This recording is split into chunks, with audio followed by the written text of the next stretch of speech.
Welcome to the show. My name is Charlton with Big C. This is Charlton and Big C Sports coming to you worldwide on the Big C Sports Network, on the #1 network in the United States of America. And Big C Sports has been voted the #1 sports show in the universe, according to Big C. And them good old boys down south, I want to say bienvenidos to all of our listeners in Latin America, also across the pond, in London, England, as well as Paris, France. Of course, you good old boys in Canada. We love you in Africa, the Big C tribe. But there's no one we love more than the good old boys down south in the land of the free and the home of the brave on the beautiful May the 22nd, 2019, Grando Deportes, Big C. How's it going for you good old boys down south?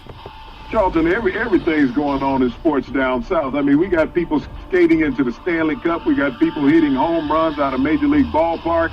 We got rookies of the year, Charlton, being named in NBA. We got the Golden State Warriors. I think they're down in Mexico on vacation right now waiting on the NBA Finals. Yeah. But, I mean, it's just exciting. And to top it off, hell, it's 93 degrees today. 93 degrees. It's about 65 degrees here in beautiful, kind of overcast California, but it's still gorgeous. It's all fair in love and war. A lot of good things happen in the sports world.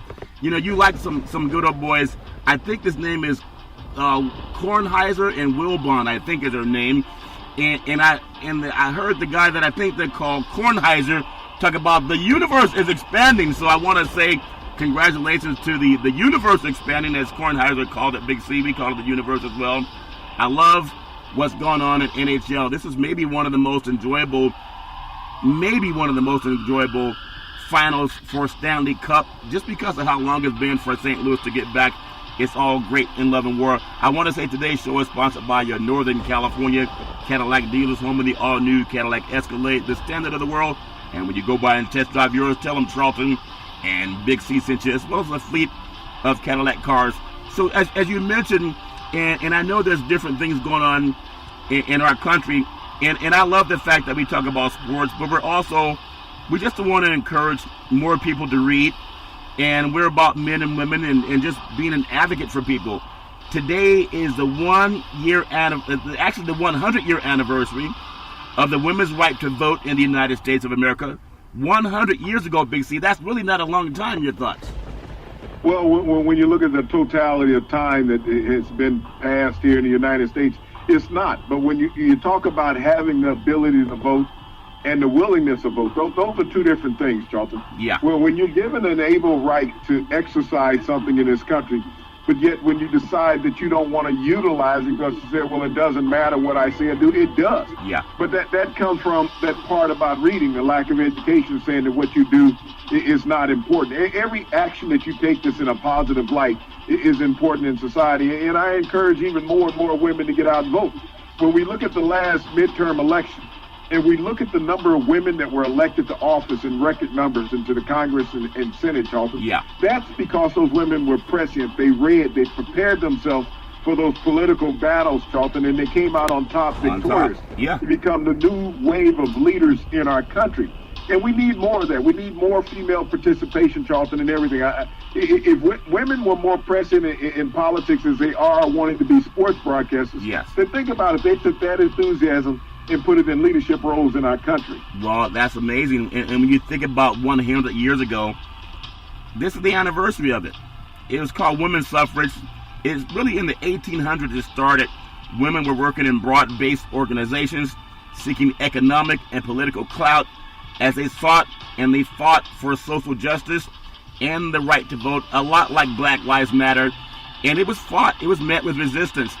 But just think about the seminal moment of that being 100 years ago. And just this month, you have states like Alabama that are wanting to overturn Roe v. Wade, taking away a woman's right to choose what happens with the sovereignty of her own body and the right to give childbirth or to choose medical ways not to. That's like going back 100 years ago and saying you don't have a right anymore, Big C. Your thought? Well, Charlton, it's amazing what male partisan views are on women in America. And that's why I said if women invested more into politics than they do wanting to be involved in sports from a broadcasting perspective, where they could get their voices out even more. And I look at women that are in broadcasting, Charlton. Yeah. Why aren't they being more boisterous in protection of those women who are not? That's They're true. their voice. They're the ones who can go out there, Charlton, over the airways and let society know what their thoughts are. You can't tell me that you don't have an opinion if you're on air and you're a broadcaster and you're a female, that you don't have an opinion that's affecting the rest of those women that are out there. You're either an advocate for them or you're an advocate against them. And that's what I don't like, Charlton, is that the women of power who have the voices to go out and help protect those women, Charlton, because these are men that are overturning these rights that women have obtained over the decades. These are men making the decisions just like they did 100 years ago, 150 years ago in America, saying that women did not have the inalienable right to choose what was best for them. Yeah. And so when we have women in a broadcast sector across the country, and I know that everybody's limited about what they can say on air because you have producers, directors, and they'll yank you off the air. But you can't sit there and be mum and say, I'm with these women, but I'm not going to speak in their behalf. Yeah, and I think I love that statement because on Big C Sports, we call it Real Talk because it's real, and we just want to say things that people can Google, whether they believe in what we say or not. Google it, and I know, for example, when a lot of black men were standing up asking for equality and social justice, just like the women movement started and the women's suffrage back in the late 1800s, they were told by people like Laura Ingraham and other people to shut up and dribble. But as a woman, even Laura Ingraham, as lucky as she's been to be promoted into the workforce because black men and women marched in civil rights, it wasn't because white ladies were beaten over the heads for it. She got it on the backs of black women. Would she want some old white guy telling her what she can do with her body? And I wonder if she listens to Trump, doesn't she? Well, that's a good point, Big C. Maybe she does. Yeah, maybe she does fall in line with that. That's the network of Trump. When you talk about Fox, that's the network of Trump. He was appalled last week because they had a Democratic political spokesperson on there, Charlton. Yeah. And he blasted the network. And the network kowtowed to him. Oh, and really? not put any more Democrats on there. When you think about broadcast airways, they should be neutral. They should not be partisan. Yeah. You should invite both Democrat and Republicans onto your airways. Yeah. But they invited a Democrat on there, and he blasted them. And they took it personal. So they won't invite any more Democrats on there. So when we have these broadcast networks, and you have all these female broadcasters who do a marvelous job. Right. They have to be the advocates for women in our society. Yeah. Because they are the voice. They're the biggest mouth out there because they have millions of viewers and listeners. Yeah. And so they have to advocate, whether it's on a sports program or it's on a news program. They have to advocate for women, not worrying about Kevin Durant's calf. Right. Not worrying about Kawhi Leonard's knee. Right. Not worrying about if Antetokounmpo is going to score 30 points. Yeah. They need to be advocates for women, Charlton. Well, I think that's very beautiful. And I know as African American, I know we're advocates for everybody, but specifically I want to stand up for black men that maybe don't have the voice or maybe they're too afraid to talk about it. But again, for all the women who are very politically active, 100 years from the right to vote to now women having their rights stripped away. And I agree with you. I want to see more people speak up and say things that are important to them. Also, in the world of sports, think about what's going on today all over this great country. Everybody's happy about who's going to be in the NBA Finals. We know Golden State's in, and it's going to be either Milwaukee or Toronto. But if you look at the top 5 picks last year, the NBA draft, it proved worthy of the draft order. You look at DeAndre Ayton, the Phoenix Suns, even though they were nowhere near the playoffs this year. Marvin Bagley, the third guy for the Sacramento Kings. I think it was Bagley being injured that prevented the Kings from making at least a number 8 seed in the playoff. Luka Doncic for the Dallas Mavericks, Jarrett Jackson Jr. for the Memphis Grizzlies, and then Trae Young, Atlanta Hawks. All were named to the 2019 All-Rookie team. Big C, your thoughts? Well, all of them had promising freshman years in the NBA. Yeah. And if that's a sign of the growth of the league, then the league is going to be in good hands in the future. I know there's been a lot of revelry about the upcoming draft and the potential of Zion Williams going number 1. But all you have to do is look at the productivity of last year's draft. And if you go back to the 3 previous drafts prior to that, Charlton, even the number 1 pick did not make the all-rookie team. So the NBA finally hit a home run in their draft where you get the number 1 pick all the way through, Charlton, through the top 6 picks in the draft, making the all-rookie team. That's a promising aspect for the NBA. Yeah, it's a promising aspect. And when you think about Zion Williamson, no matter what he decides to do this year, if he were in last year, well, he couldn't have been because he was in high school, but if he were in last year's pick, would any of these players merit more attention than Zion, who may stay at Duke. I doubt if he'll stay, he'll probably come out and negotiate something. But do you think that he trumps, as a high school player, if he were in college, would he have been a higher pick than all those guys we just mentioned? Big C, your thoughts? Well, Charlton, based on the statistics and the hype that he has this year, Charlton, he would have been. But the thing about it's not about how and where you're picked in the NBA. You think about the Sixers. They had 3 consecutive number 1 overall picks. Yeah. Took Ben Simmons his second year in the league to become Rookie of the Year. He didn't even get it in his true rookie season. Yeah. They waited till his second year. Yeah. Saying, well, he didn't play in his rookie year. But, you look at it, even Markelle Fultz didn't make it. They've traded him. They've cut bait with him. Yeah. So they had 4 consecutive number 1 picks, Charlton, and they couldn't get a true Rookie of the Year out of it. Yeah. Zion Williams still has to produce on the NBA court. Yeah. When you look at the plethora of guys who play on the college spectrum, once you come to the NBA and you're playing against grown men every night, there's a different challenge. Yeah. And you're not just playing 35 games, Charlton. 35 games don't get you to the halfway point in an NBA season. You got to have the wherewithal and the legs to get you to the second half of the NBA season, Charlton. That's where it really starts after Christmas. Let me get your feeling. I told you that I thought Marvin Bagley, if he were healthy, had he not sustained that knee injury, I believe he would have propelled the Sacramento Kings to a number 8 seed in the playoffs. They were flirting with that number 8, 9 seed. He went down and hurt them. DeAndre Ayton, I remember at Arizona, he's probably the only player in the draft that was making more money at Arizona than he did for the NBA. Is he a disappointment, or do you give him 3 years, Big C? Your thoughts? Well, how do you name a guy a disappointment when he makes the all-rookie team? You got to look at the surroundings that he has in Phoenix. They've struggled down there for the last 5 years in that organization. Just like in Philly, they struggled until the last 2 seasons. Yeah. So it's about dealing with the process down there in Phoenix. They have a couple of young players to build around, Charlton. They need a solid veteran in that lineup to help them get over the top. Plus, Charlton, they got their 3rd coach in 3 years. Yeah. There's no stabilization in that organization. As you keep moving and off of coaches, Charlton, you can't expect to develop a roster. Yeah. Let me get your feelings on one more player that had a lot of hoopla, because, again, Zion Williamson down at Duke, everybody's saying that he's going to take a franchise from the abyss to the playoffs. That doesn't happen. It didn't happen with Ayton.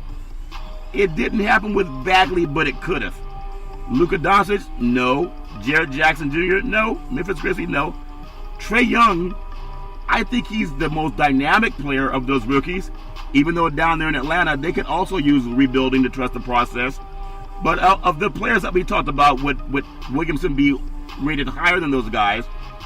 Outside of Bagley with the Kings, which player do you think is more prime to give his players and his team that playoff push? Big C, your thoughts? Well, I like Luka Doncic. I think he has the best overall game. Really? Trae Young really came on late in the season. Yeah. But when you look at Luka Doncic, this is a kid that's been playing pro basketball since he was 14 years old over in Europe. Yeah. So when he came to the U.S., his game was already developed. You think about all those younger players that you just talked about, all came out of college early. They still have another 2 years to grow to blossom into solid NBA players. Luka Doncic was that right off the bat. Matter of fact, he'll most likely be Rookie of the Year in the NBA when they have their ceremony in June, Charlton. Yes. But as you look at it, Trae Young's game really came on late in the year to propel him to that all-rookie team. I think he'll finish second in the rookie voting. Well, that's interesting, and I know that these players right now, they're all watching basketball. But if you just think about that team that you just named off, none of those guys are really headline news. You know how we put so much hype into the draft, NFL and NBA draft? Not one of those players is headline news right now. And again, they're not going to have a Magic Johnson coming out of Michigan State, win a national championship, and then carrying the team to the finals, but we wish them all well. And speaking of college, there's a good old boy by the name of Juwan Howard. He was a member of the Fab Five. He agrees to become the head coach at his alma mater. He played for the Wolverines 1991 to 1994. He played 19 seasons in the NBA, and he was a Miami Heat assistant back in 2013. I know that Michigan team had some trouble because a lot of guys were making as much money in college as they were making in the NBA, but I think that's a good move for Michigan. Big C, your thoughts? Well, Charles, it's a solid move for the University of Michigan. You know, you think about Juwan Howard, people say, well, he's never been a head coach, but he's always been a top-flight recruiter. You realize of the Fab Five, he was the original signee of the Fab Five. Yeah. And he encouraged the others to come along, Charlton, and put together that great team. I know they don't hold the banners up in Chrysler Arena on the University of Michigan campus that awarded the Fab Five, the Big Ten championship, and Final Four appearances. They're not hanging in the banners. Yeah. But the university never gave back any of the money that they made while the Fab Five was there. No. That's the thing about it. You can blaspheme those young men, Charlton, saying, well, they took improper funds and all those things, and, you can, admonish the record that they have and wipe it off the book.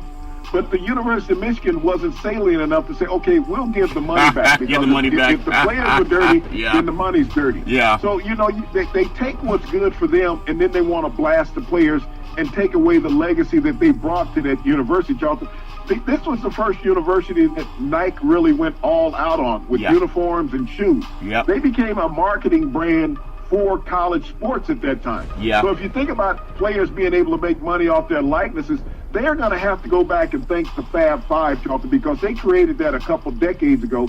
But Juwan Howard, I feel, will be a great hire for Michigan. Oh, yeah. He's a local kid. Everybody will gravitate to him, just like they're doing Penny Hardaway at the University of Memphis right now. I love the fact that University of Michigan, they gave an African-American a chance to come and lead that great university. And I love what you said about him being able to go back in the neighborhoods and recruit. He's also a realist because he can tell them what it's like at the next level.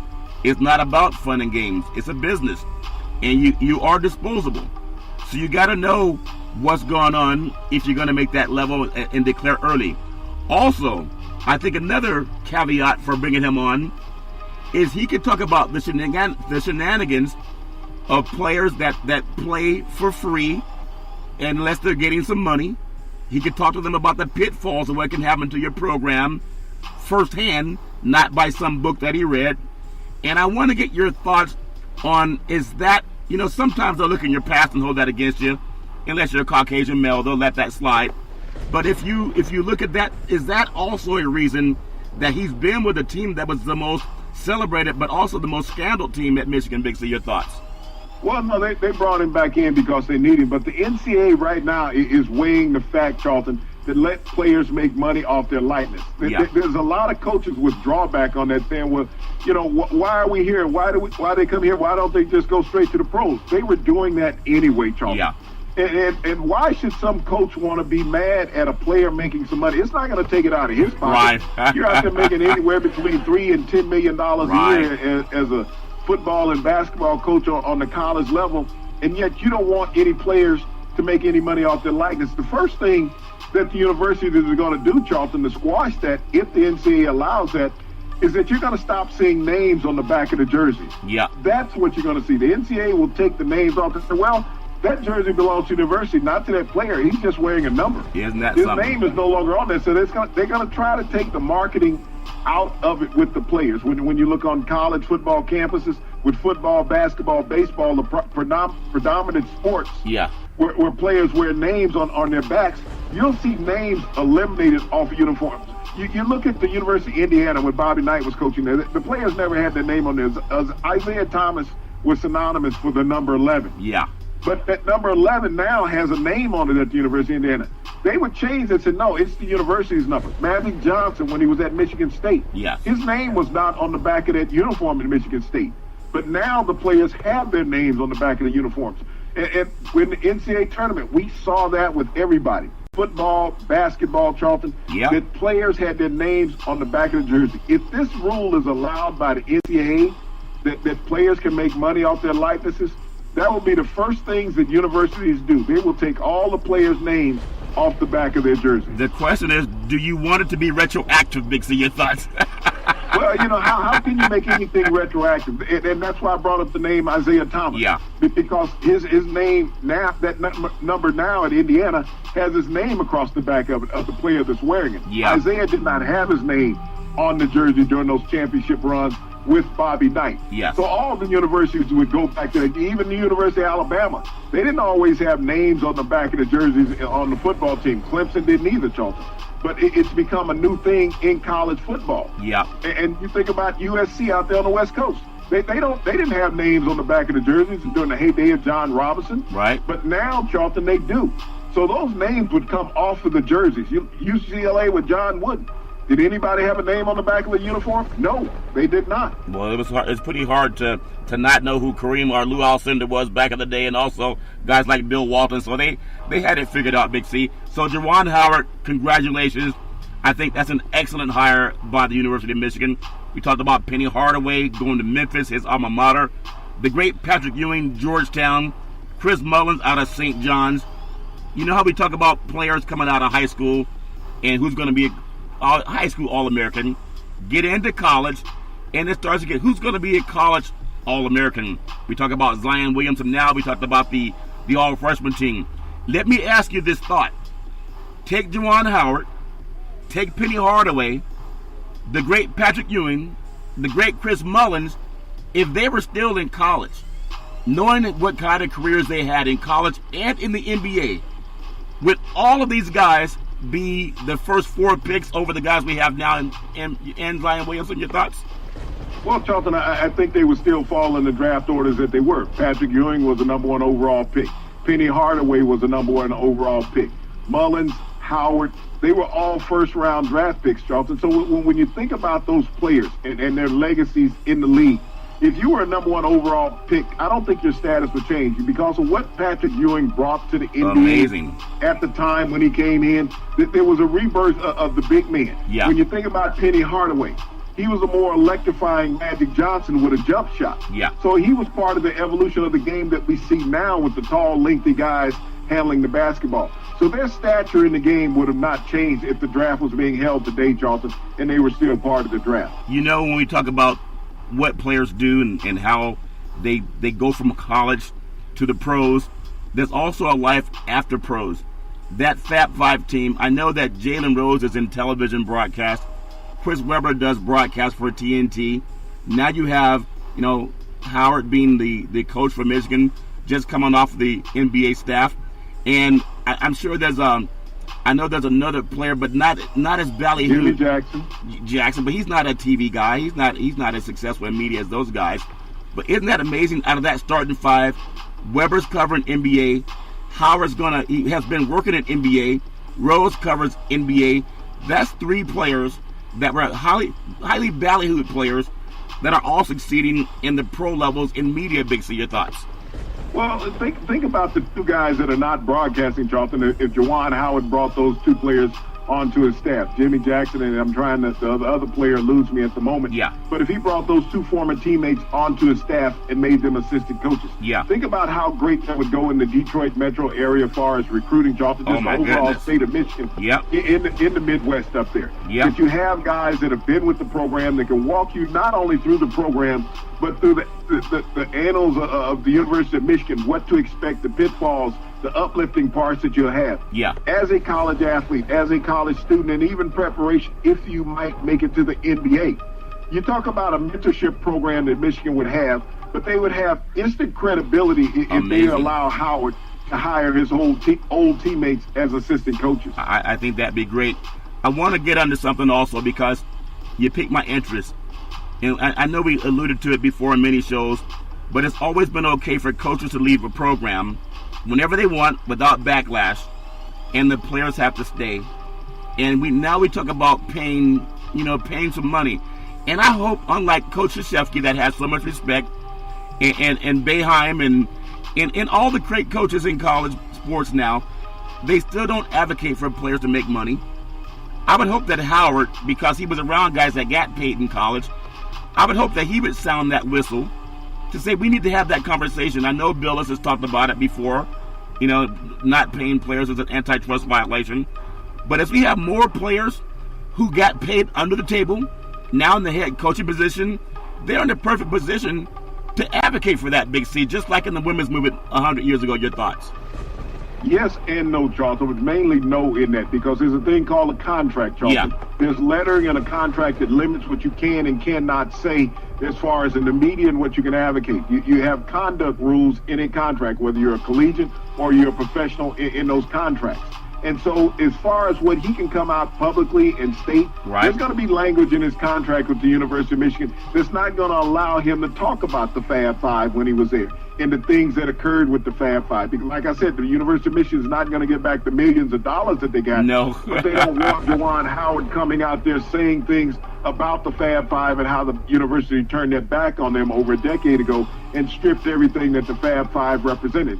It's a new era at the University of Michigan. Yeah. You can always say that, a former player coming back to coach should be the advocate. Right. It's like saying that an athlete should be the advocate in a community when things are not going well. Right. And yet the athlete is only one person, just like Juwan Howard. It's just one coach amongst 150 Division I college basketball coaches. Yes. He can't be the guy as new kid on the block to walk out there and buck the system versus all the guys that have been there. How you change the system, Charlton, is that you win. Yeah. Once you're on top of the heap, now you have a voice.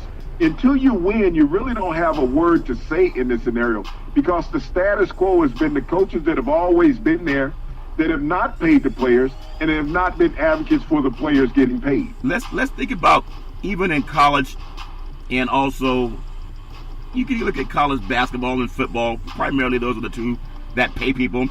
Why is it college football coaches and basketball coaches are so against the players making the money off their likeness? I think about the great Pete Carroll and what he did for USC's program, brought them back to national prominence. I think about the great Lou Holtz, what he did at Notre Dame back in the day.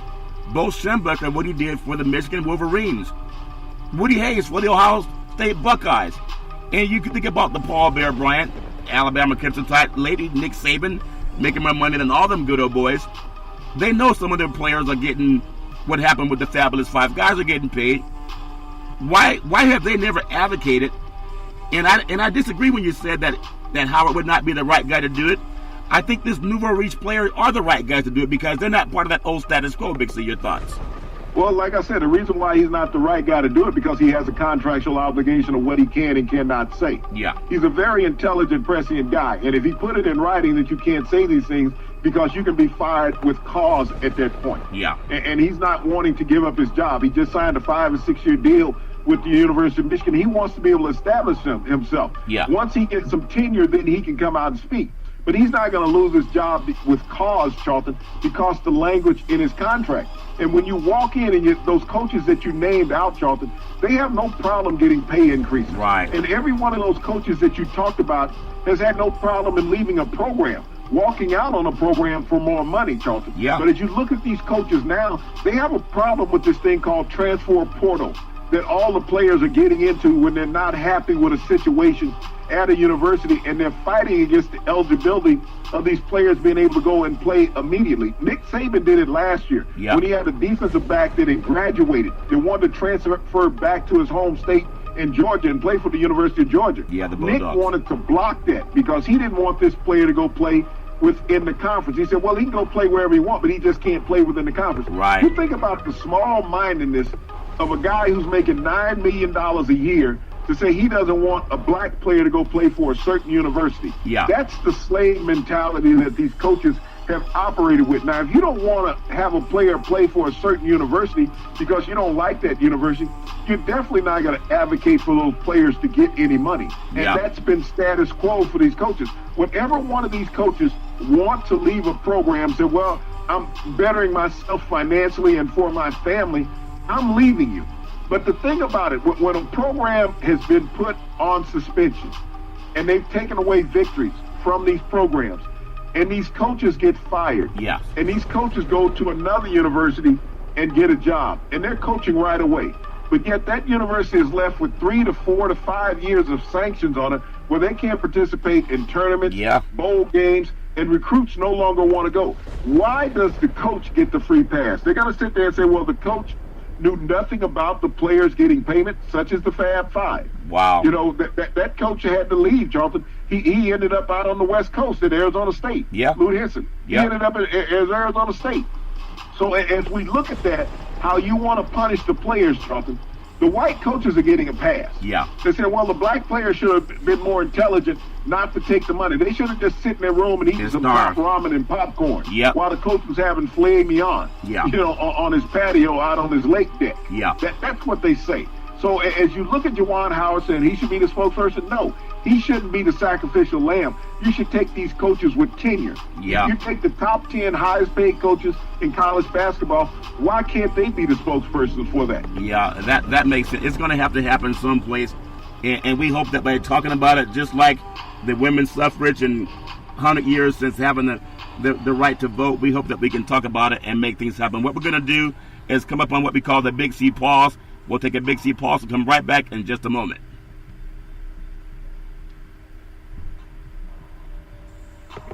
All right, Big C, we are back after the Big C pause on the Big C Sports Network. You can follow Big C Sports on the iHeartRadio network, on Apple Podcasts, on Google Podcasts, on Spotify, as well as Comcast, Xfinity. Also, you can find us on YouTube, so we thank our sponsors for all of our support. Big C, I know it's always, Spike Lee did a thing called Do the Right Thing, and everybody, it really is something that people can watch, especially young people. And He Got Game, I love that movie about people getting paid. You got to eat. Even if you say you don't got to eat, you got to eat. And in order to eat, you got to have money, or you got to steal it.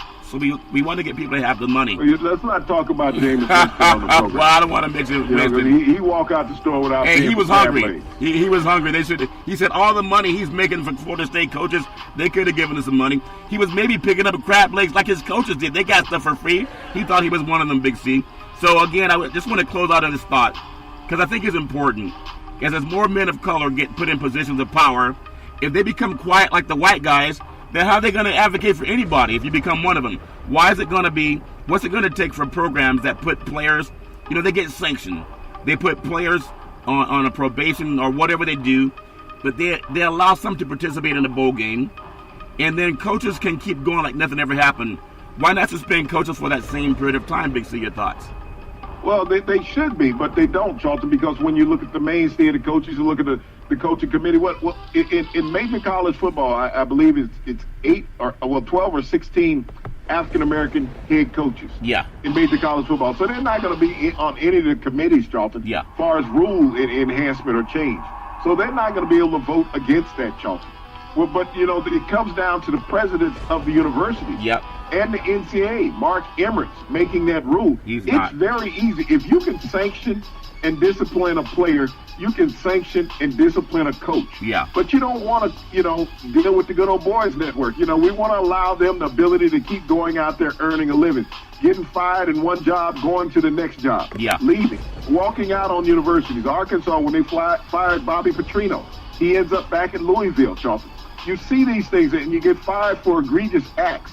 Then when a player does them, the school is on suspension, the player is suspended, but these coaches move from one city to another and get hired. What you have to do by the NCAA standards, yeah, is that you have to set up, if you hire a coach that has come from a program and he's on sanctions, then that coach cannot coach for that length of time that school is on sanctions. Yeah. You can't hire him. The NCAA has to implement the rules that you cannot hire a coach if he leaves a program that's on sanctions, or if that program goes on sanctions for his improprieties after he left, then he's suspended for that duration of time. Yeah, well, it's all about the power.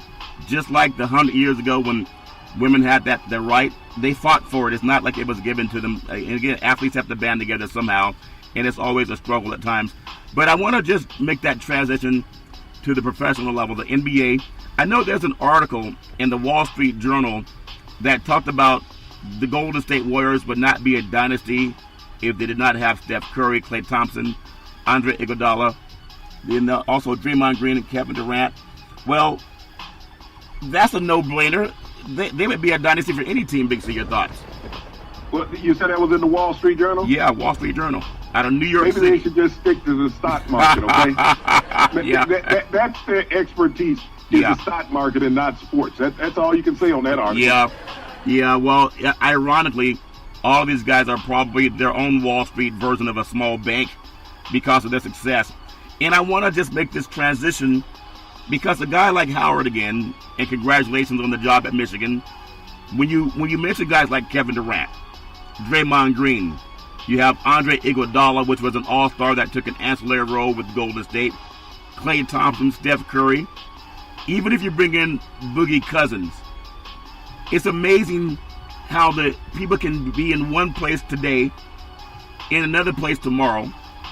Of those players that we mentioned, which one would make it more reasonable to leave a good situation when they make just as much money outside of their contract with their sponsorship as they do with their team? What player wants to walk away from a dynasty to go start up building new where they haven't won in many moons? Big C, your thoughts? Well, let me tell you how intelligent all the sportscasters are out there, Charlton, and anybody who's driving around. You have a Rolls Royce sitting in your garage, and your neighbor down the street who doesn't have a garage, he has a carport. He has a Toyota Prius. Are you going to trade your Rolls Royce for his Toyota Prius and trade the carport for the luxury garage that you have, probably even that's heated? That's the mentality of the sports beat writers out there and broadcasters, saying that these guys are out of here. They don't want to be here. They're unhappy. All these black players can't work together. They're disenchanted. They don't like winning championships. They can't coexist. This is what we've constantly heard about the Golden State Warriors. They can't coexist. They're not happy winning, but they would be happier if they went someplace else and lost. LeBron James laid a blueprint for every superstar in the NBA that has been a champion. You can't go make a bad franchise good by yourself. No. You just cannot do it. And you can't even do it with one other player. You look at the Los Angeles Lakers. They signed 5 veteran players to go along with LeBron James. They cannot make that bad franchise better because they still kept 7 bad players on the roster. That were there before. They were a cancer. They were fans. And until you get rid of those guys who are used to losing, you can't win. And everybody who's been a champion in the NBA is not seeking to go somewhere to be on a bad team. LeBron had other business interests when he went to Los Angeles that he was making more money in than he was on the NBA court. So you're not going to find that with other players saying, well, I'm going to go rebuild a franchise. It doesn't happen in the NBA. It's not an instant fix any longer. Have you noticed with the dynasties of other leagues, whether you look at Major League Baseball when the Yankees were doing their thing, a lot of people were not trying to leave the New York Yankees. They were not trying to leave the LA Dodgers. They definitely were not trying to leave the New England Patriots because they keep winning championships. But that's what's happening with Golden State. The only difference I really see is all the players for Golden State happen to be African American. No one's accusing Tom Brady of wanting to leave the Patriots because he wants to take on the challenge of trying to win a Super Bowl if he were to go sign with the Buffalo Bills. Big C, that makes me sense. Well, you know, why had Aaron Rodgers never sought to leave the Green Bay Packers when he could have gone someplace that had a more complete roster, Charles, that had a great defense? And instead, he stayed in Green Bay. When you look at the people trying to have a demise for the Golden State Warriors and saying these players are unhappy, how do you go tell a professional athlete, even a collegiate athlete, go ask a high school kid, are you unhappy winning?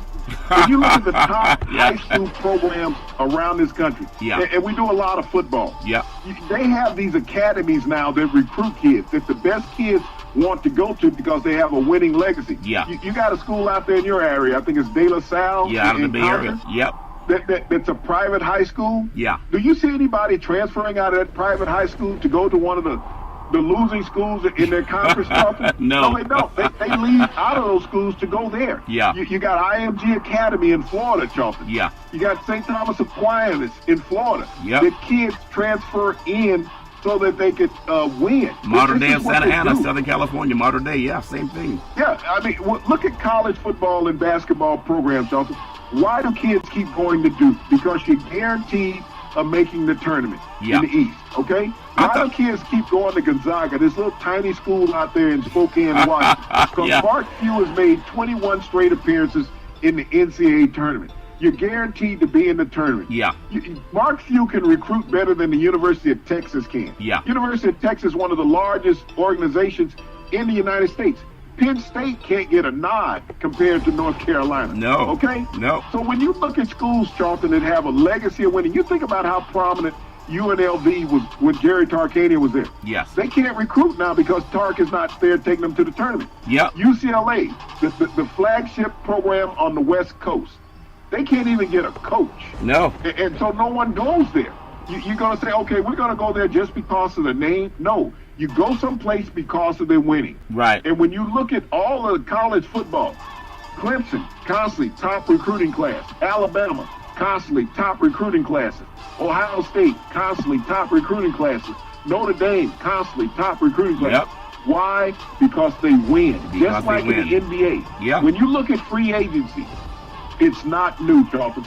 Kevin Durant had his choice of any team he wanted to go to in the NBA when he left OKC. Yeah. Why did he go to Oakland? Because they won. He wanted to win. Yeah. He could have went to Los Angeles, Charlton, at that time. Was Los Angeles winning? No. He could have went to Milwaukee. Were they winning? No. Where is he from? He's from D.C. Yeah. You think the Wizards wouldn't have accepted him?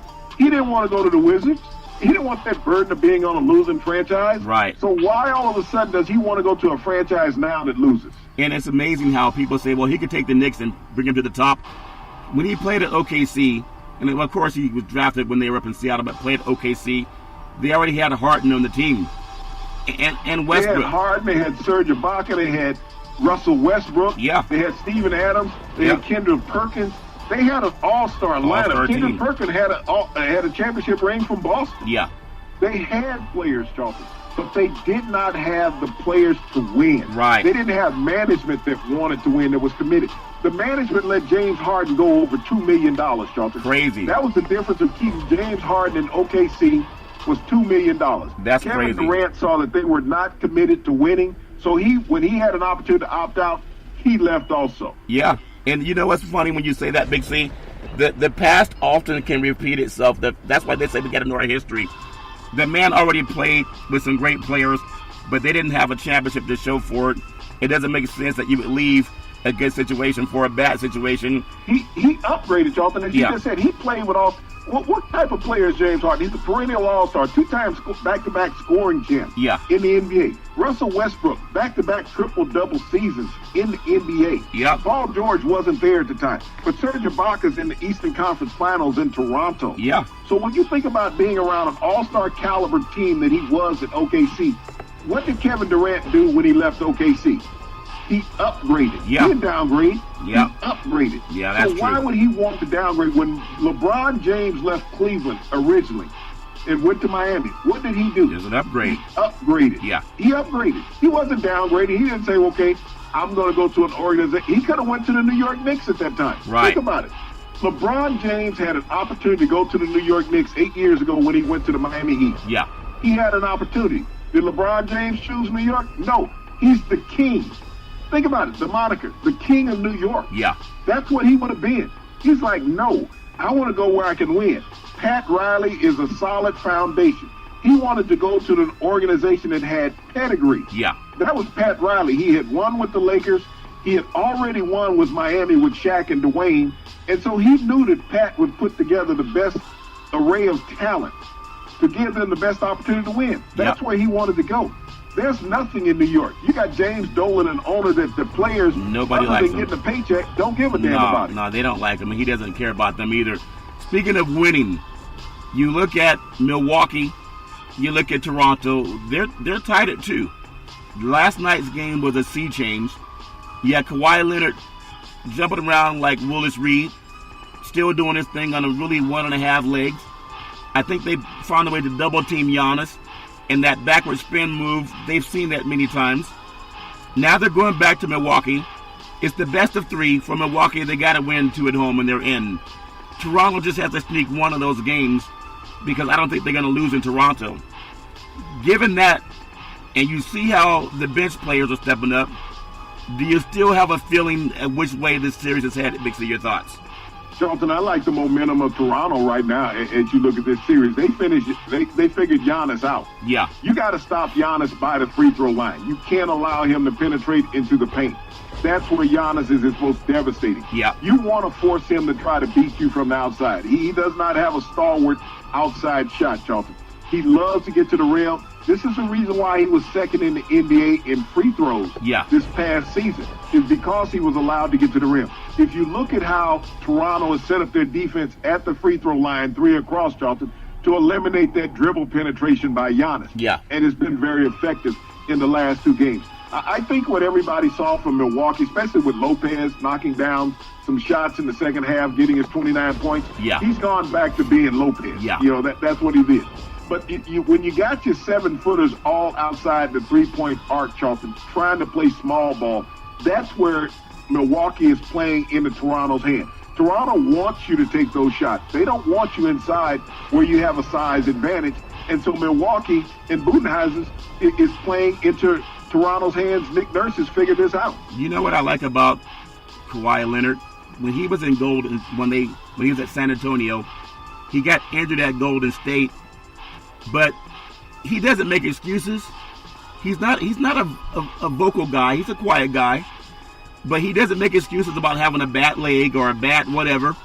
He doesn't try to flop like Harden and Paul down in Texas when he goes up for a shot.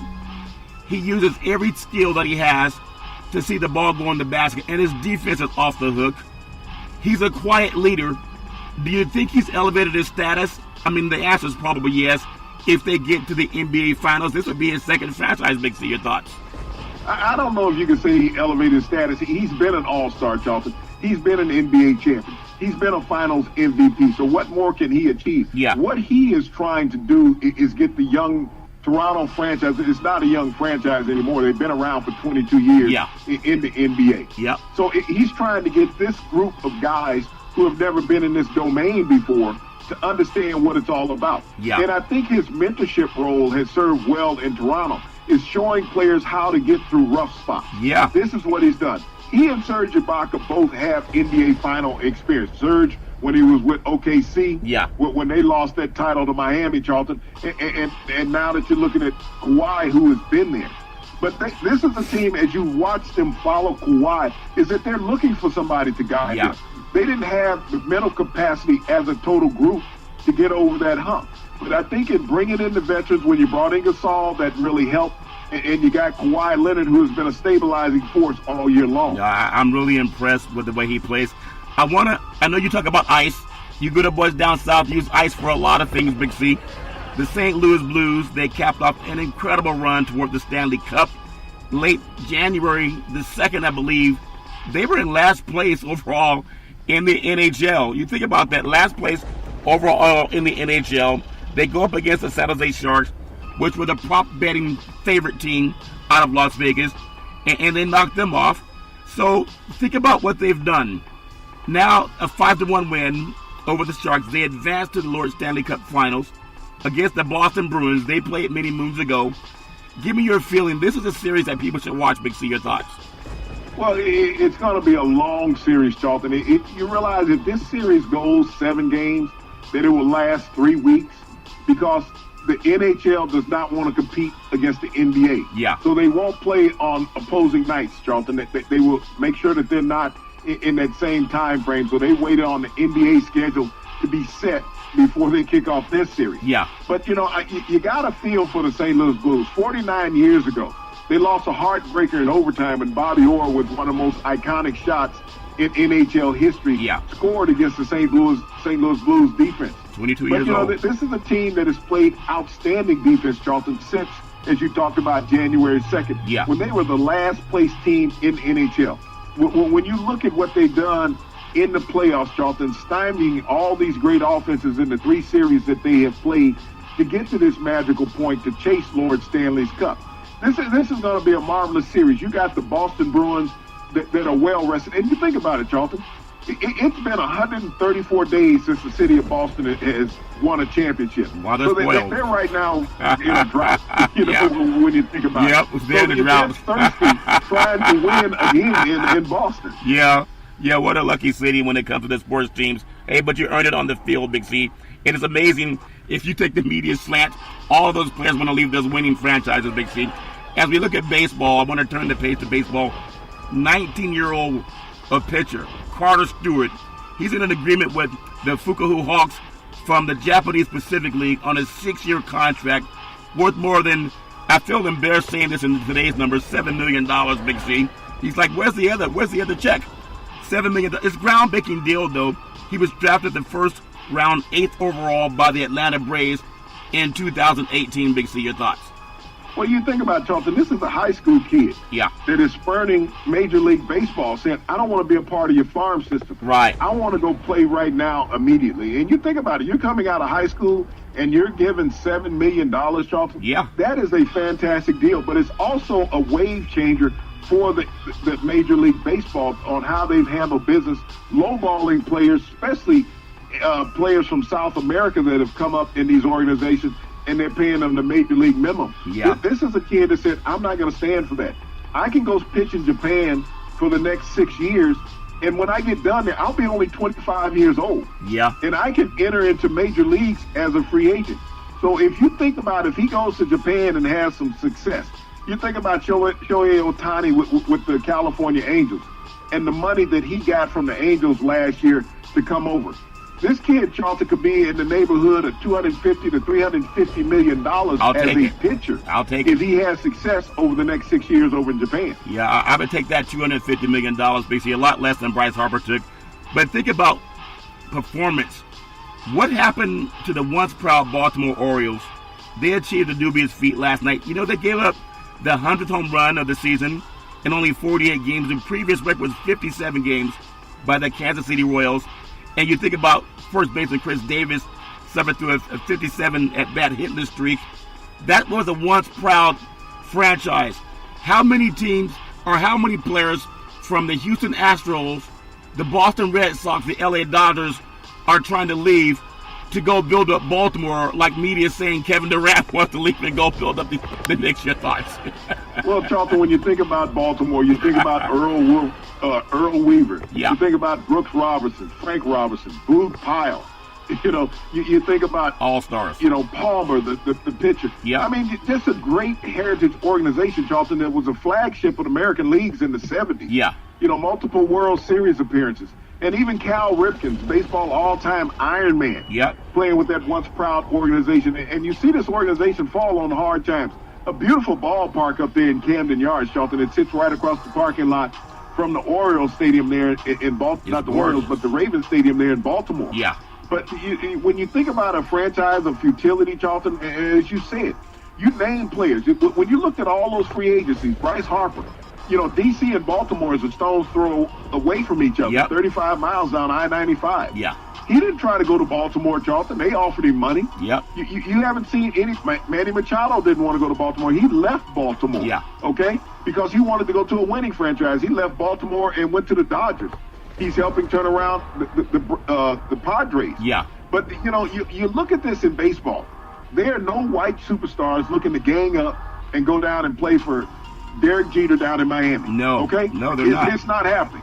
You know, he got rid of Giancarlo Stanton and Christian Yelich. Yeah. Probably the National League MVP, at least second best player in the National League. Yeah. So when you think about that, and you think about how Baltimore has fallen on hard times, giving up 100 home runs, what do you think about those fans when you have more ushers in the stands than you do fans? Well, maybe the media thinks that Jeter knows Kevin Durant, and they want to go from players that win to players that can't win.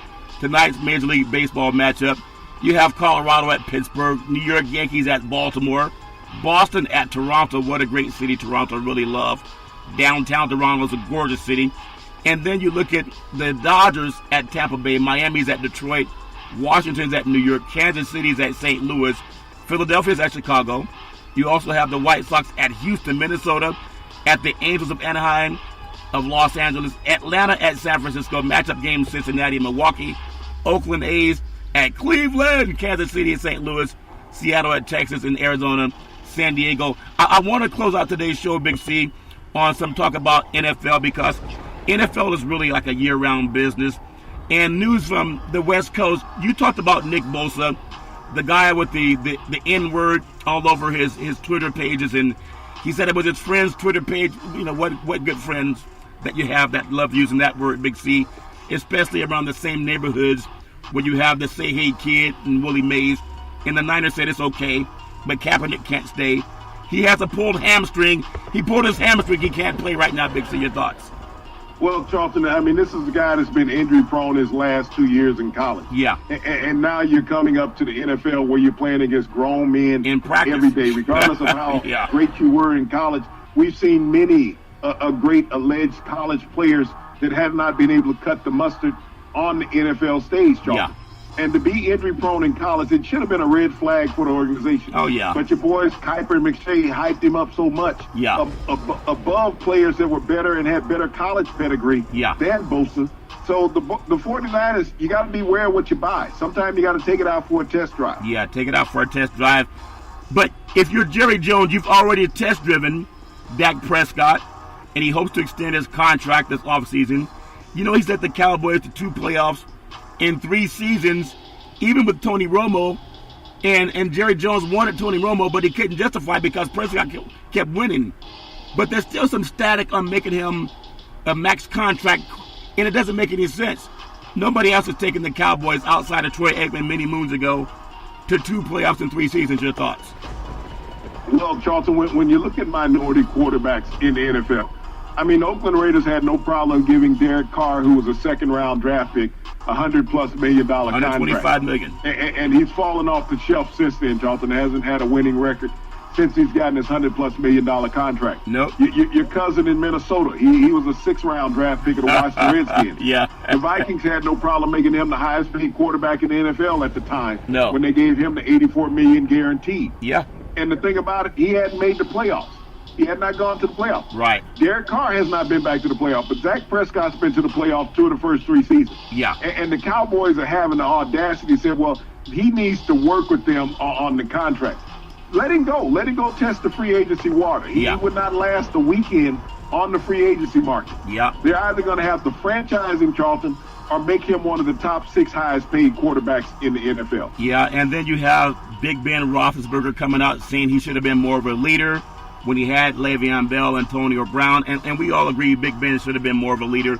But I just want to get your thoughts on something.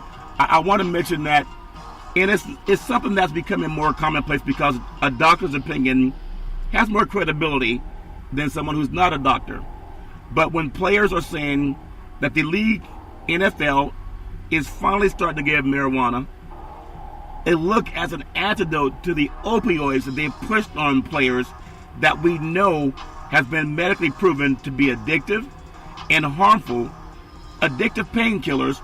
We know players like Junior Seau took his life. Guys like Brett Favre have had some complications, being hooked on certain things. Junior Seau, we talked about him. Jim McMahon, quarterback for the Bears. Kyle Turley, he said how he saved his life. Do you think if they put a white face on it, Big C, that the league would be more acceptable to accepting that substance, Big C, over the opioids? Your thoughts? No, I don't think so, Charlton. The reason why the league has not been accepted as far as CBDs, Charlton, and cannabis products as far as a pain reliever, you have to understand what the league is. The league is a non-profit organization, 501(c)(3). And if something is not federally approved, okay, by the FDA, and CBD is not, Charlton, that's the problem with the league. The league is not going to lose its non-profit status worrying about the health of players. Wow. This is a league that has never cared about the health of players, Charlton, in its entire history. Yeah. If the league cared about the health of players, Charlton, why does an NFL player's health insurance stop after 5 years? Wow. And having catastrophic injuries and the most pain that you get into in debilitating situations are after 5 years of retirement, Charlton, when your body starts to fail you. The league no longer allows you to be on the league insurance. You have to go out and get your own, and without Obamacare, you most likely cannot get insurance because you have pre-existing conditions. Insurance companies will deny you, or they'll eat up all the money you have insuring yourself. So the league is not in the front line, Charlton. They turned down millions of dollars for Super Bowl ads. That's right, CBS. Because the league does not want to be associated with it. You also understand, Charlton, that players are still being suspended for these substances. Yeah. So if the league has not written it out of the Players Association has to deal with this, Charlton. Right. In the next collective bargaining agreement. You have to understand the players control the league. Yes, the owners own it. Yeah. But the players control it, Charlton. When it comes down to contract negotiations, if the players and the Players Association with Demarius Smith does not come in and say, okay, we want CBD in the collective bargaining agreement, it won't be approved by the league, Charlton. Yeah, well, we know it's going to be more talk about it, and we love talking about sports in all the sports that go on in the universe, from politics It's all fair in love and war.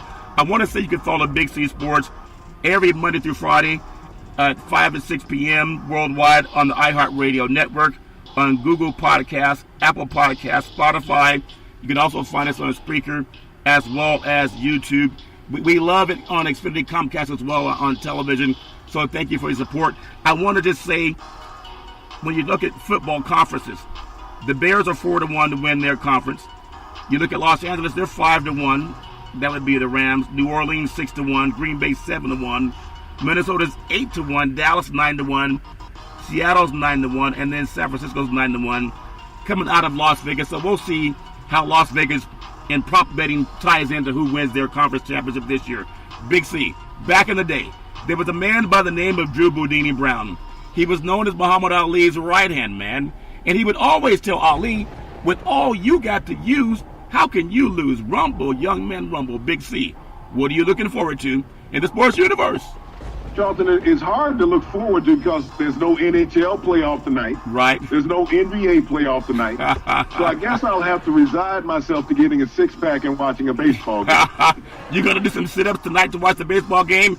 That's very inspirational. Maybe you and Frank Thomas can teach everybody how to do that. And speaking of doing sit-ups and getting a six-pack every Monday through Friday at 5 and 6 p.m. worldwide on the Big C Sports Network, on the #1 network in the United States of America. And Big C Sports has been voted the #1 sports show in the universe, according to Big C. And them good old boys down south, as we always tell you, there's never, ever an excuse for domestic violence. If you know any man or woman going through that garbage, please call 911, because no man or woman should ever have to go through that garbage on their own. And as we always tell you on every Big C Sports show, we thank you, we appreciate you, and we hope that you have a super fantastic day.